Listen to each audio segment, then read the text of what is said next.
Okay, guys, we are getting into the beginning of World War One. We started that. We started that last class, or the last section of notes. We covered the causes of World War One. There's not a need to rehash that.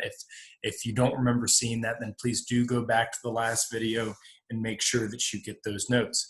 I would encourage you to listen to the whole video. Okay, there's going to be things that I talk about that I don't necessarily have written. On the slides themselves that we're going to need to make sure that we're writing down or just paying attention to, so that we are not blindsided by information that is not in the PowerPoint. So make sure that you actually listen to the video and don't try to skip through and just write down the words in the PowerPoint. That being said, let's also keep in mind you do have a quiz tomorrow. Okay, so I will send out the link for that quiz later. What I'm going to do here real quick is share my screen with you. And we are going to discuss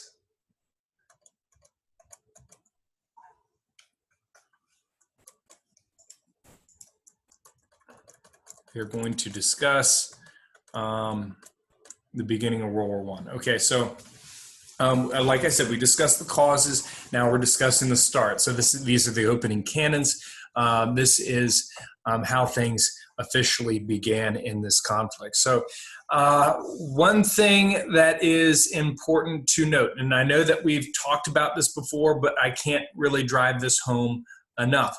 It's important to remember that France had some real beef with Germany, and we may remember why that was. That was 1871, the Franco-Prussian War, and France really never forgave Germany for just kind of kicking their butt. And not only that, but we talked about the meeting that they had in the Palace of Versailles, declaring the beginning of the Second Reich, and that all of that was very insulting for France. So France was waiting. They were waiting for an opportunity to get involved. They were waiting for an opportunity to call Germany out and potentially get in a war with them. And Germany knew this. They knew that they had done wrong by France back at that point in time. But they were also, they recognized the reality, and the reality of the situation was that they were going to have to prepare for a war again. What we discussed last time, kind of the trigger of the alliance system. And remember which country we first discussed. Where did this whole thing get started? Remember, it was a small country. If you said it got started in Serbia, then you got it right. They assassinated Franz Ferdinand, who was the heir to the throne in what other country? Austria-Hungary. So Austria-Hungary issues an ultimatum. They decline the ultimatum, and Austria-Hungary declares war on Serbia. Serbia is too small to face a powerhouse like Austria-Hungary. So they have to solicit help from other places. They solicit help from Russia. And if you remember, Austria-Hungary had a mutual defense alliance with Germany. And so Austria-Hungary went to Germany and said, hey, help us out. We got Russia to deal with. And so Germany got involved as well. So Russia ends up trying to get another country involved. Well, they didn't have to do much convincing of France. France had caused problems for them, Germany had caused problems for them. This is the opportunity they were looking for to get revenge, potentially get their lost provinces back, and really right a wrong that had happened in 1871. So Germany declares war on France when France gets involved. And this really precipitates what we know that Bismarck was trying to avoid for all those years. And it's important to know, at this point, Bismarck's dead. He had died a while ago, but he was fired before he had died. And so this was Bismarck's nightmare, a two-front war. They are surrounded, France and Russia. And so they've got to find a way to deal with this. Well, fortunately, they already had a plan in place. And this had been in the works for several years now. And it is called the Schlieffen Plan. The Schlieffen Plan. And the idea and the intent behind this plan is to take out France first and then move on to Russia. And it's important to note, why would they be able to move on to Russia next? Well, the fact of the matter is that Russia moved too slowly. Write that down.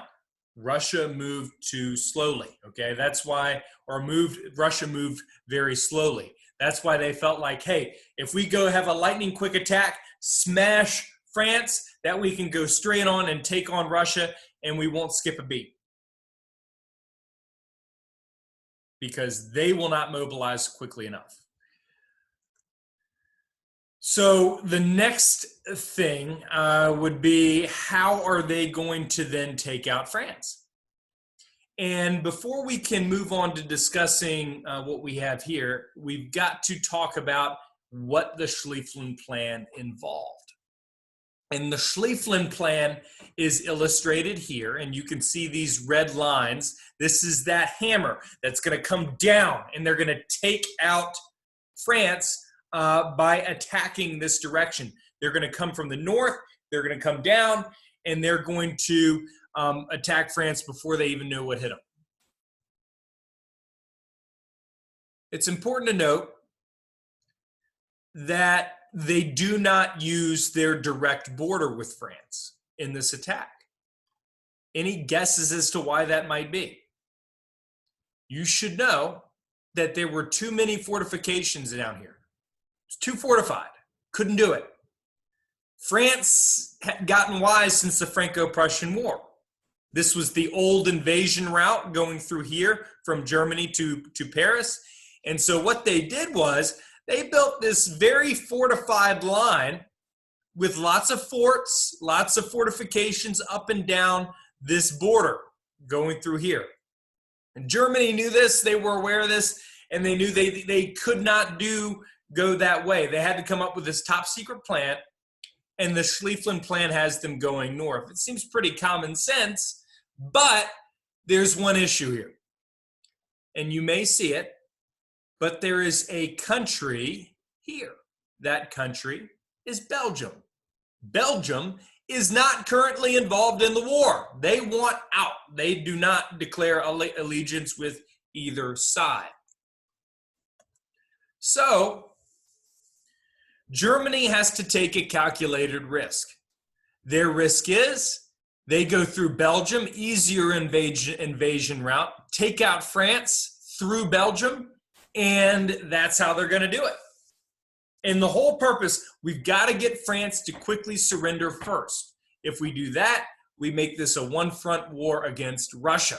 And that is a fight that they felt confident they could win. But they had to count, one, on Russia moving slowly, and two, that France could not slow them down to the point where Russia could mobilize. Two important points. So Germany sent delegations to Belgium, and they just said, hey, listen, you guys just stay out of our way. Don't cause problems. Leave your bridges up. Don't blow anything up. Don't get your civilians to, don't mobilize your army. You guys don't stand a chance. If you make things difficult for us, then we're going to make things miserable for you. Belgium couldn't agree to that. And they did blow up their bridges. They would set up snipers in towns that would end up picking off German soldiers when they would come through individual towns. And even when they didn't have those set up, the Germans were worried that they did. And so what the German soldiers do when they come through Belgium is they end up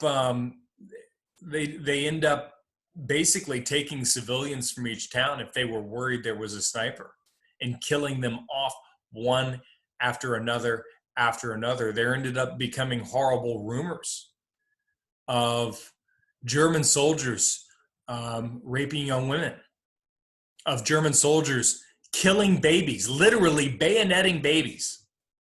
These were some of the rumors that were going around, and this propaganda machine starts circling. And a lot of this propaganda, and we'll look at a few examples in a bit, is getting to the British population. Not only that, but it's getting to the United States.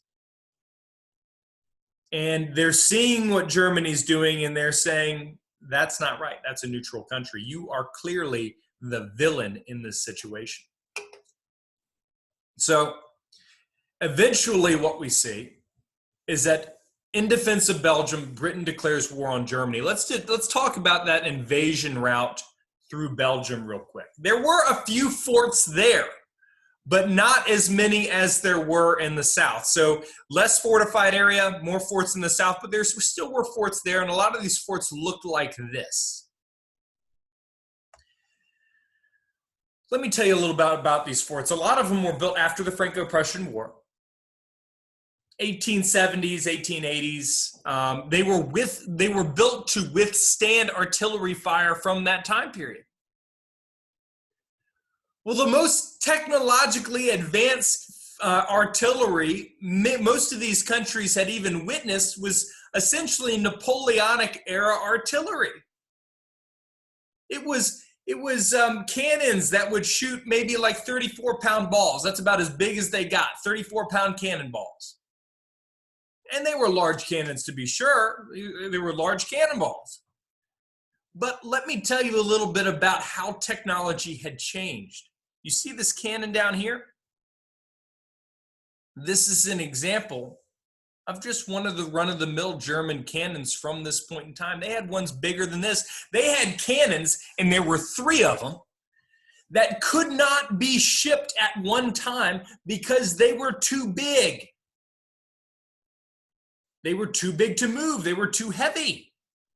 They had to be shipped in parts and then assembled on site.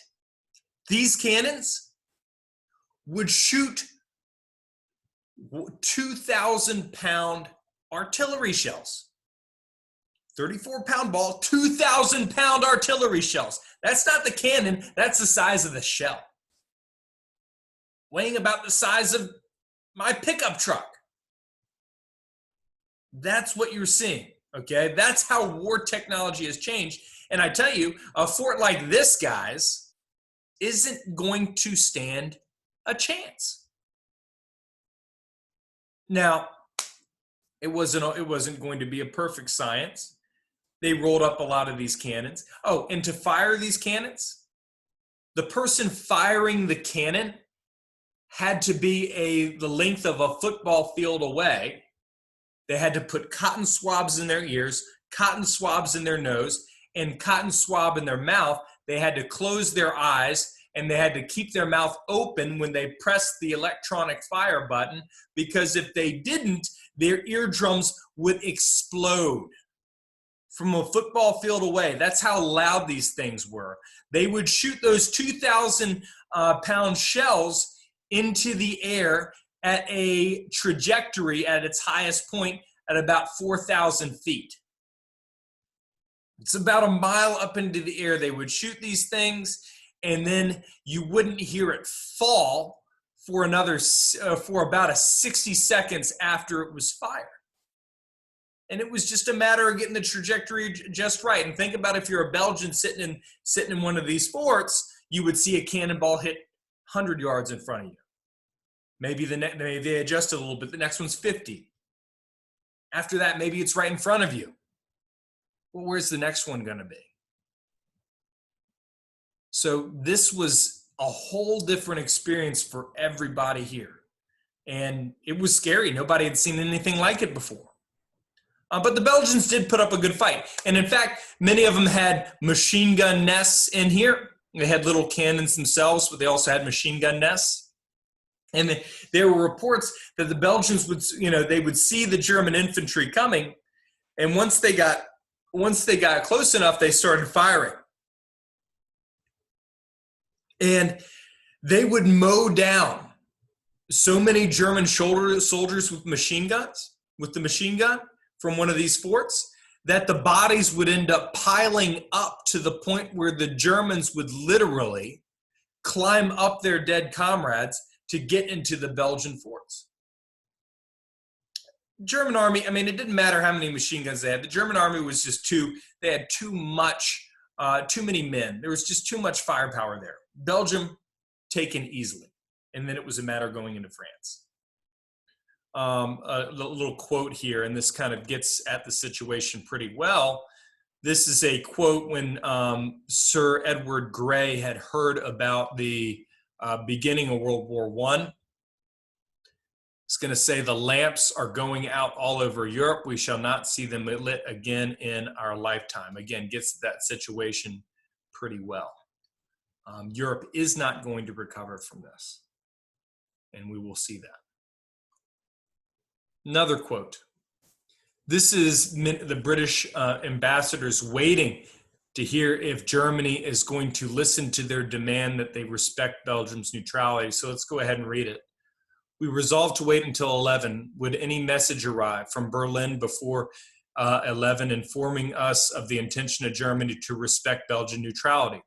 If it came, there was still a faint hope something might be arranged before marching armies crashed into each other. As the hour approached, a deep, intense solemnity fell on the room. No one spoke. It was like awaiting for the signal for the pulling of a lever, which would hurl millions of soldiers to their doom, with just a chance that a reprieve might arrive in time. So they're still hoping that Germany might listen. Our eyes wandered anxiously from the clock to the door, to the door to the clock. And little was said. Boom! The deep notes of Big Ben rang out in the night, the first stroke in Britain's most fateful hour. So they're waiting until 11. Once 11's there, the deadline's up. The first strokes of Britain's most fateful hour since she rose out of the deep. A shuddering silence fell in the room. Every face was suddenly contracted in painful intensity. Doom, doom, the hammer of destiny. So he's changing the tolls of Big Ben to the words doom, doom, which the indication there is that might be what Britain's fate is in this whole endeavor. Okay, so moving on, here's a couple examples of the propaganda I was talking about. Propaganda being used to sway people to think a different way. And so here's an example over here to the left, an example of German propaganda. And over here to the right, we have an example of British propaganda, okay? Both of them are depicting the German army, but think about which one is more effective. And maybe write down a few lines in your notes at which one you think is more effective. Go ahead. I'll pause the video and go ahead and write something down. Which do you think is more effective use of propaganda? Is it this one or this one over here? Go. Okay. Now, hopefully you paused the video. You are entitled to your own opinion, but I think most of you probably said that it was the one over here on the right, this British propaganda depicting Germany. This is meant to be, and you see the tattoo here, the German hand, and it looks evil and gnarled and all this other stuff, and it's digging into Belgium. This one is just depicting a German soldier.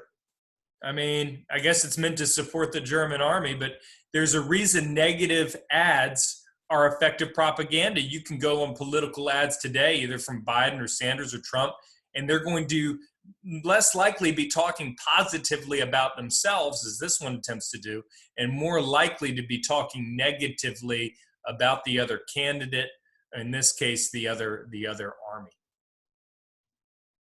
And I think what you'll determine is that this is the most effective, just because it depicts violence, it depicts negativity, and it's supposed to make people either angry or it's supposed to make people either or scared. And so, guys, at this point, the battle lines have been drawn. We've got the Triple Entente, the Central Powers, also referred to as the Triple Alliance, and they're squaring off. You'll see that the neutral countries are depicted in blue. The Triple Entente is depicted in that tannish color here, and now, of course, Belgium's been brought in. They were neutral, but they've been dragged into this thing. Germany's got their work cut out for them, but they've gotten off to a strong start. They're in the process of invading France, It looks like the Schlieffen Plan is well underway, and we'll see how well they're able to pull it off. But they're still in that two-front war, and a lot of this is going to be predicated on how quickly Russia is able to mobilize. And if they're able to mobilize quickly, they might make things more difficult. And Austria-Hungary might have to step up to the game and occupy them a little bit. But Britain, France, and Russia are going to be the triple entente, and they're later going to be joined by Italy and even later by the United States. But there's your group there. They're facing off against primarily Germany and Austria-Hungary.